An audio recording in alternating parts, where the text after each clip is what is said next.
de train électrique. Je me rappelle bien, c'était une poupée. Elle était tellement grande qu'elle était plus grande que moi. C'est vrai, c'était là le premier souvenir de mon premier jouet. Et c'était tout simplement la chanson que me chantait ma petite poupée Lily. Il m'a offert des sortues et joué à l'intérieur. C'était le genre de poupée qui avait des bras qui s'articulaient, des grands yeux bleus qui se fermaient, elle était là. C'était ma poupée à moi. C'était mon monde.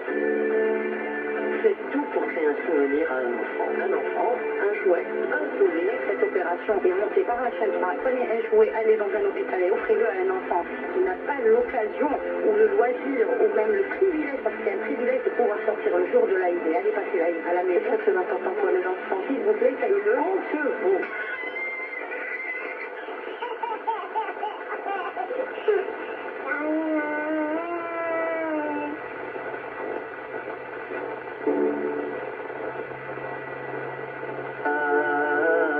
La deuxième édition de Boyouf Rahman revient. Durant le mois de Ramadan, avec Mermatil ou Lily, tentez de gagner une Omra chaque jour. Téléchargez gratuitement Al-Adaïa et Al-Anachid via Étoile 690. Oui, ensemble, construisons l'avenir.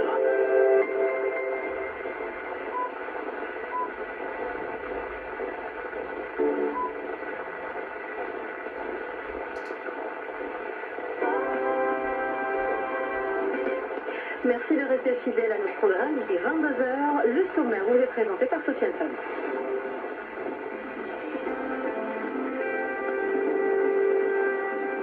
Sofiane, bonsoir. Bonsoir à tous. Et ça retourne comme entretien téléphonique ce mardi entre le président de la République et son homologue turc, Recep Tayyip Erdogan, qui a appelé le chef de l'État pour évoquer les relations de coopération bilatérale et les moyens de les renforcer. Les deux dirigeants qui se sont penchés sur la situation au Soudan et ont signé l'importance de privilégier le dialogue et l'intérêt suprême dans le pays.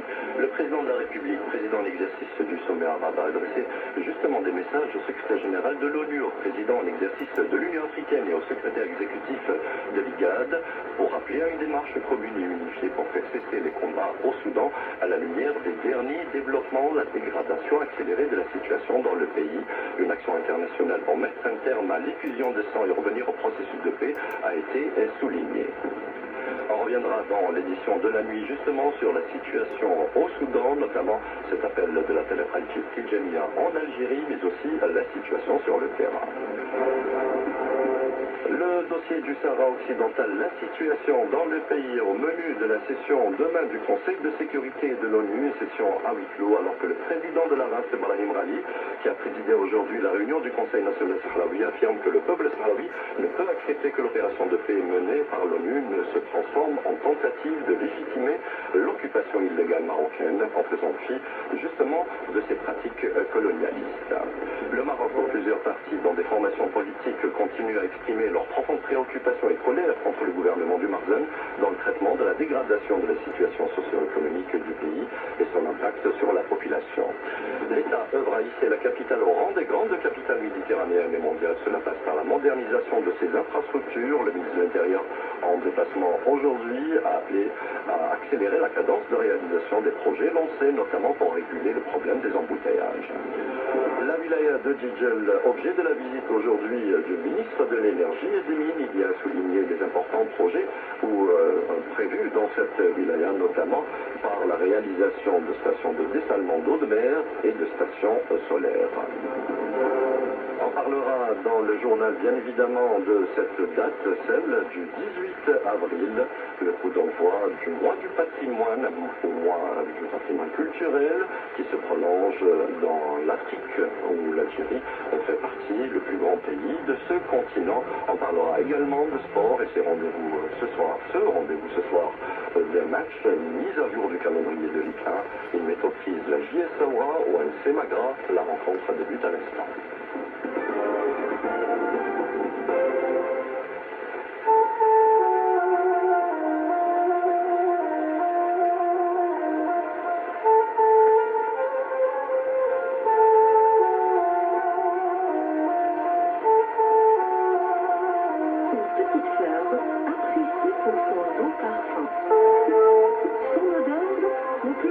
Directement dans l'ambiance d'une soirée de montagne.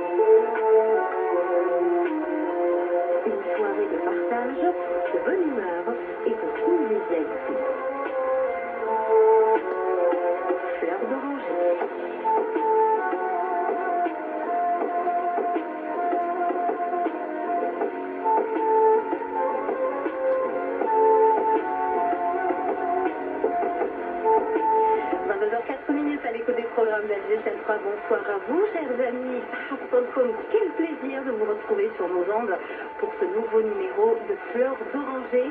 Où que vous soyez, dans la voiture, sur la route, sorti faire des achats, les derniers achats du mois de Ramadan, au travail, c'est le cas de beaucoup d'entre nous, ou tout simplement à la maison. Merci de choisir les 88.4, les 89.2 FM d'Alger 3 pour votre soirée. J'espère que vous êtes nombreuses et nombreux à vous joindre à nous ce soir parce que je suis en très très bonne compagnie. Je suis ravie d'accueillir dans les studios d'Alger 3 d'abord l'auteur Yamil Amiri Aït Abdelmalek. Elle vient nous parler des contes et des légendes qu'on retrouve dans son beau livre 7 lieux, 7 légendes du Tassilinater. Je suis également ravie d'avoir avec moi ce soir dans les studios celui qui met en avant la destination Algérie à travers son guide nomade, et il le fait magnifiquement bien. Il s'agit de Mohamed Rezala. Avec nous ce soir, l'architecte Akli Amrouche, auteur de la revue Vie de Ville. Avec lui, on parlera du concours national des jeunes architectes algériens organisé ce mois-ci. Et puis on reçoit une très très belle voix algérienne. Je suis d'ailleurs un de ses fans et il le sait. Lui, c'est Mouah Paco. Il est avec nous dans Fleurs d'Oranger. Voilà, le décor de l'émission est planté. Avec nous, comme tous les mardis et mercredis, Amin Fedala, producteur et réalisateur de Fleurs d'Oranger. Et puis à la technique, c'est moi, la Dahmeni, qui nous accompagne ce soir. Excellente soirée sur Alger 3.